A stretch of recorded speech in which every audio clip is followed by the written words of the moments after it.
Viewers, நாங்களோட Lakshmi, நீங்கள் பதிரகிறது 0 Lakshmi. S, பூங்காற்றை திரும்புமா இந்த serial வந்து வர ஏப்ரல் 28ஆம் தேதியிலேருந்து நம்மளுடைய மகாநதி டைமான 6:30 டைம் வாங்குறாங்க. ரொம்பவே சந்தோஷமான விஷயம். ஏன்னா 6:30க்கு அவங்களுக்கு கொடுக்குறனால தான் நான் மகாநதிக்கு 7:30 கிடைக்குது.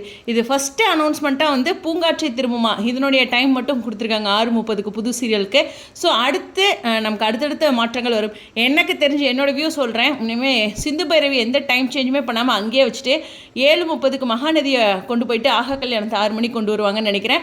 ஏன்னா இறுதி கட்டத்தில் அப்படிங்கிற ப்ரமோவும் நம்மளுடைய சூப்பரான சீரியலான நீ நான் காதலுக்கு முடிக்கிறாங்க. ஸோ அதனால் அந்த 6 மணி ஸ்லாட்க்கு ஆகா கல்யாணம் வரும். இது வந்து என்னுடைய கருத்து. அவங்க வந்து ஒரே ஒரு விஷயம் மட்டும்தான் சொல்லியிருக்காங்க, பூங்காற்றை திரும்பமா 6:30க்கு. ஸோ மகாநதி ஃபேன்ஸ்க்கு இங்கேயே சந்தோஷம். ஏன்னா நம்ம டைம் ஸ்லாட்டை ஒருத்தவங்க வாங்கும்போது ஒரு சந்தோஷம் ஏன் கிடைக்குது அப்படின்னா அதை விட பெட்டரான டைம் ஸ்லாட் கிடைக்க போகிறதுனால.